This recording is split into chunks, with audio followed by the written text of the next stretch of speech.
Okay, we've talked a lot at a high level, but I know a lot of people want to know, what are you into these days? Let's get into your pro picks.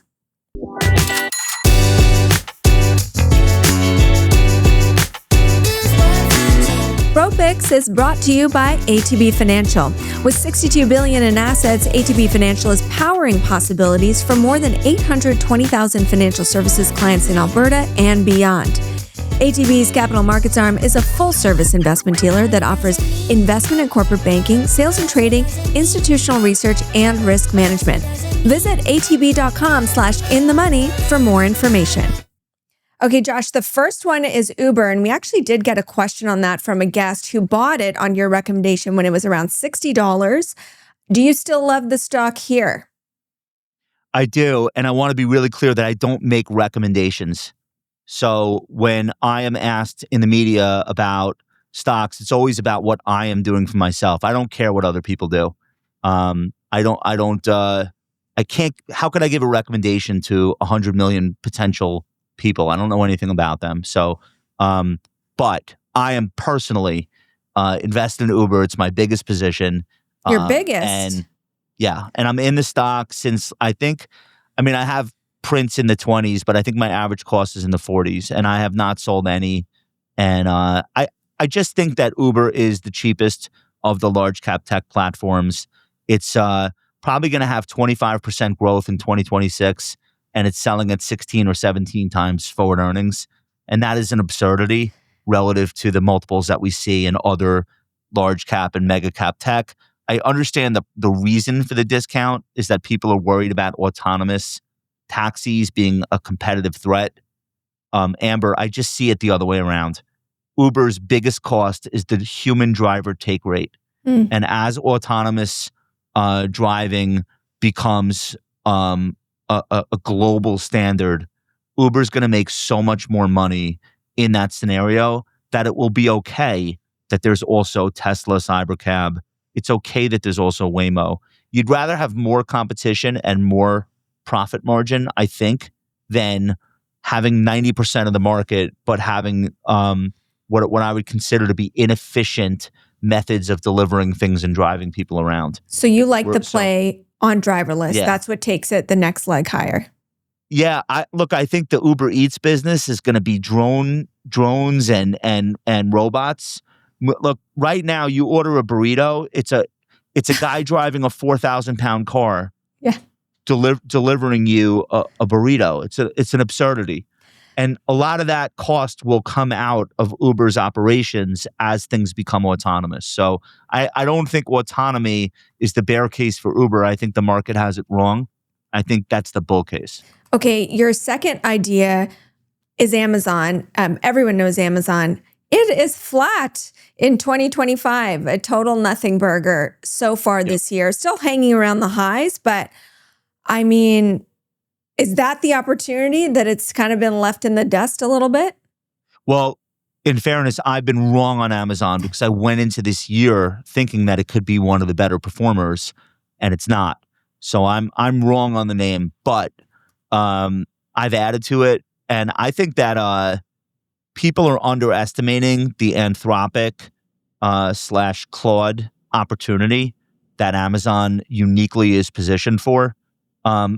Claude has more enterprise customers around the world than OpenAI.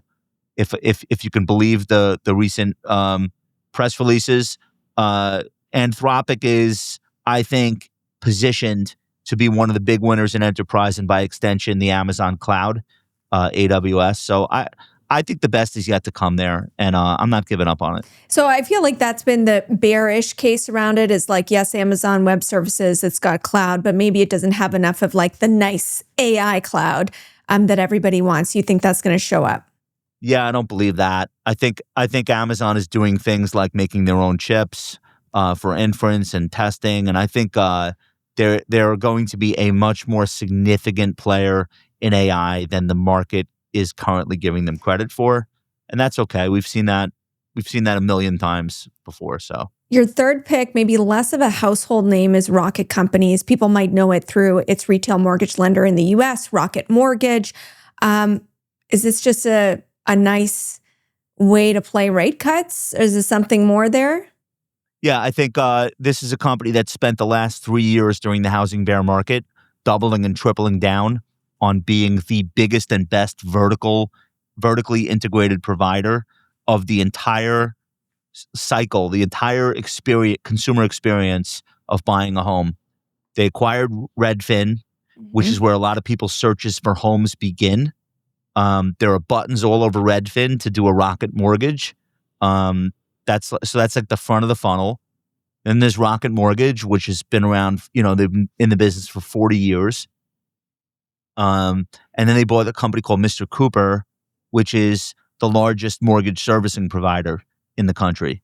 So not only now will they be part of the picture when you're first searching for a home, then picking a realtor or picking a house, then getting your mortgage, then you're being serviced by the Mr. Cooper business, which will rebrand as Rocket.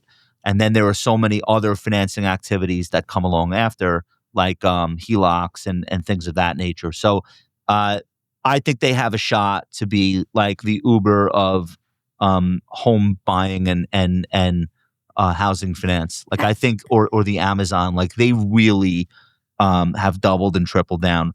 Rates getting lower is great. I think it leads to more existing home sales, and it leads to a lot of refi opportunities. Rocket's refi engine is a supernova. Like no one will make more money from refi activity than they will. So that's why I'm bullish there. Okay, your final pick here is Toast, point of sale software for restaurants. There's a Canadian, maybe comparable, Lightspeed, which hasn't done as well and is obviously much slower, and growth is slowing there. Is growth slowing at Toast? Why do you like it?